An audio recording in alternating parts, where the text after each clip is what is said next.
In today's video, we'll learn about the frequency, amplitude, and the wavelength of waves. So what is a wave and why is it so important for us to understand what a wave does? So a wave is a propagation of a disturbance, and that these disturbances cause oscillations that are then able to carry energy and momentum. Some familiar waves that you may be familiar with are sound waves, radio waves, and even water waves. There are two particular types of waves that exist, these being transverse waves and longitudinal waves, or compression waves. We see that in a transverse wave, the elements are disturbed and move in a direction that is perpendicular to the wave motion. So in our figure to the right, we see a wave that is acting perpendicular to the motion of the wave. Longitudinal waves, or compression waves, act in the way that the elements of the medium undergo displacements parallel to the motion of the wave, and that this can be seen in our figure to the right as well, where our longitudinal wave causes compressions and expansions that are parallel with the movement of the wave. We see that waves have some common characteristics. This is that all waves have an amplitude, and that this is the maximum displacement of the wave above the equilibrium position, which can be measured from our equilibrium point to the wave's crest, or from the equilibrium point to the wave's trough. Now, wavelength is the distance that is measured from crest to crest, or trough to trough. And by knowing our wavelength and our frequency, we can calculate the speed of a wave, which is taken by our wavelength divided by our period, or if we take the inverse of our period, it's exactly the same as taking our wavelength multiplied by our frequency, will give us the speed of our wave. Now, if we were asked to measure the speed of a wave on a string, the speed of a wave on a string that is stretched under some tension can be calculated to solve for our velocity by taking the square root of our force divided by mu, where mu is equal to the mass divided by the unit length of the string. So yeah, again, to our bottom right, we have an example of a transverse wave with crests and troughs, which we can measure our wavelength. And with a longitudinal wave, we have our compressions and expansions, and our wavelength can then be measured between two compressions. So to help us better understand the concepts of a wave, we'll look at an example which states that a sinusoidal wave shown in our figure is traveling in the position of the x direction and has a frequency of 18 Hz. We're asked to find the amplitude, wavelength, period, and speed of the wave.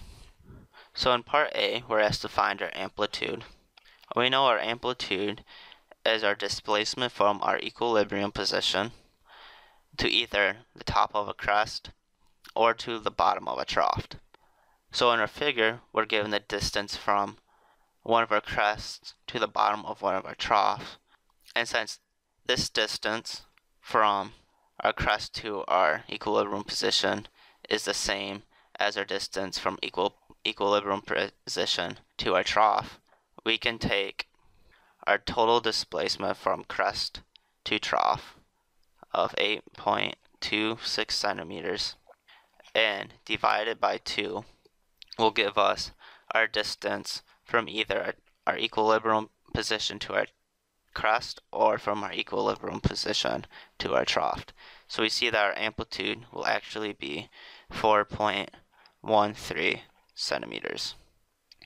In part B, we're then asked to find our wavelength. So we know that our wavelength can be found by taking the distance from trough to trough, or in our figure, we can measure it from crest to crest. So we're given a distance from our crest to our trough, and since this is only half our distance to our next crest, we can take our distance from our crest to trough of 5.2 centimeters and multiply it by 2, which will give us our wavelength. That will have a value of 10.4 centimeters. And in C, we're asked to find our period. So our period is symbolized by capital T. And we know that period is actually just the inverse of our frequency. And since we're given our frequency of 18 Hertz, we can plug this into our equation to see that our period is equal to 1 divided by 18, which will give us a period of 5.56 times 10 to the negative seconds. And then finally, on part D, we're asked to find the speed of the wave. So we know the speed of a wave can be calculated by taking our wavelength, multiplying it by our frequency. So we know that our wavelength is 10.4 centimeters and that our frequency is 18 Hertz. We see that the velocity of our wave will be 187.2 centimeters per second. In our second example, it states that a circus performer stretches a tightrope between two towers. He strikes one end of the rope and sends a wave along it towards the other tower. He notes that it takes the wave 0.8 seconds to reach the opposite tower, which is 20 meters away. And if 1 meter length of rope has a mass of 0.35 kilograms, find the tension in the tightrope.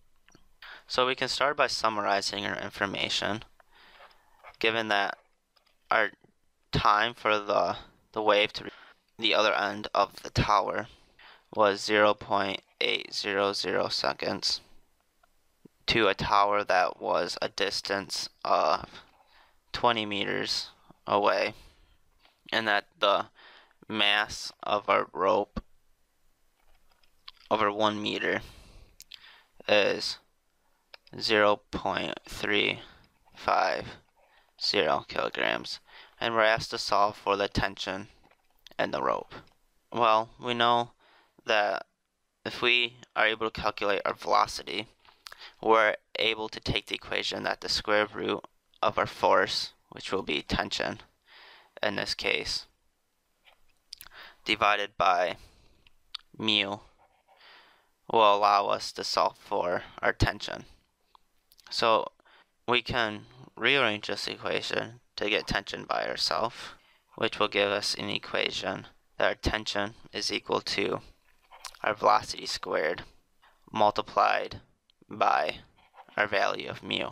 So our value of mu isn't given to us, neither is our velocity, but we're given our displacement over a period of time, and we know that a displacement over a period of time is velocity. So we can plug in our displacement of 20 meters divided by a time of 0.8 seconds will give us a velocity that is equal to 25 meters per second. So now we can plug our velocity into our final equation, and we're then forced to solve for our mu, and we know that mu is mass over length, and we're given that the mass of the rope over 1 meter of length is 0.35 kilograms divided by 1 meter will give us a value of mu that is equal to 0.35 kilograms per meter. And now we can then plug this value into our final equation, which will allow us to solve for our tension. So if we have a velocity of 25 meters per second squared multiplied by our value of mu, which is 0.35 kilograms per meter, we see that the tension in our rope will actually be 219 newtons of force.